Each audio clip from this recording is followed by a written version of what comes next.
The World Trade Organization, or WTO, once stood as the ultimate referee of global trade. But today, this institution is on life support. Why the U.S. is blocking the appointment of judges to its appellate body, leaving disputes unresolved. What led to this crisis?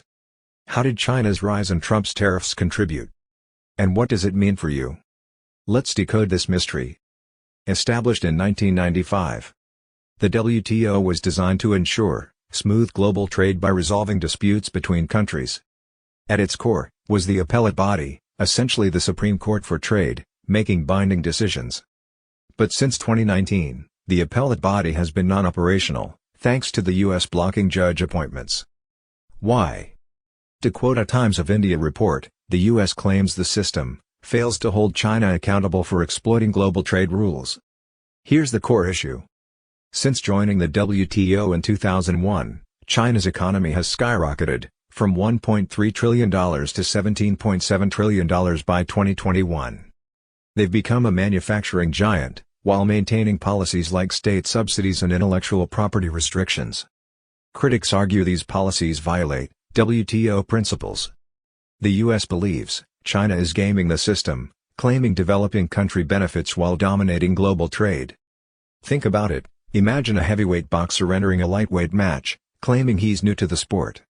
It's not hard to see why others might feel the rules are unfair. The situation escalated during Donald Trump's presidency. In 2018, his administration imposed a 25% tariff on $250 billion worth of Chinese goods. The goal? To punish China for alleged intellectual property theft and unfair trade practices. But the fallout was massive. U.S. businesses and consumers faced higher costs, while China retaliated with its own tariffs, sparking a full-blown trade war. And it's not over. Trump, who is making a political comeback, threatened to reintroduce higher tariffs on Chinese imports. His logic? China has taken advantage of us for too long. This statement echoes the growing bipartisan frustration in the U.S. over China's trade practices. But here's the twist.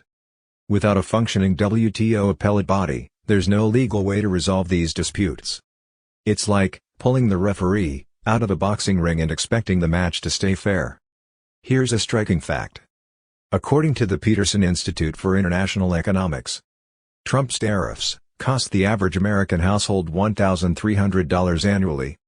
So, the next time you wonder why your smartphone or favorite sneakers got pricier, you might want to thank trade wars. This crisis doesn't just affect the U.S. and China. The paralysis of the WTO has ripple effects across the globe. Smaller economies, like those in Africa and South Asia, rely heavily on the WTO to protect them from unfair practices by larger powers. Without it, trade rules become optional, and that's bad news for everyone. Take the European Union, for example. They've repeatedly called for reforming the WTO, but without U.S. cooperation, little progress has been made. And in India, export-driven industries like textiles and IT services are bracing for potential disruptions. The stakes are high. In 2023 alone, India exported $770 billion worth of goods and services, much of it under WTO-regulated frameworks.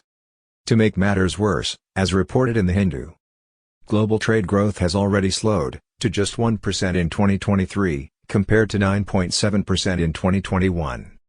Economists warn that a fully dysfunctional WTO could drag this figure even lower, leading to job losses and price hikes worldwide. In simple terms, no referee means chaos on the field. The U.S. insists its actions are about reforming the system to address 21st-century challenges, particularly China's rise.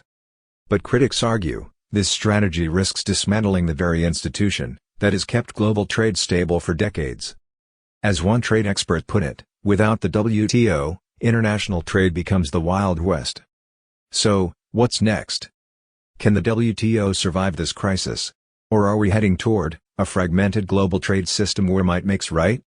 One thing is certain, the rules, or lack thereof, will shape the prices you pay, the jobs you have, and the economy we all live in. The WTO crisis isn't just about politics. It's about the rules that govern how goods move across borders, how industries thrive, and how consumers, like you and me, are affected. So, what happens next? Will the WTO reform and rebuild? Or is this the start of a new era of trade chaos? Only time will tell. Until then, keep an eye on global trade, it might just shape your next shopping bill. Thank you for watching Curious Capital. Don't forget to like, subscribe, and join us next time as we explore how these tensions could evolve further.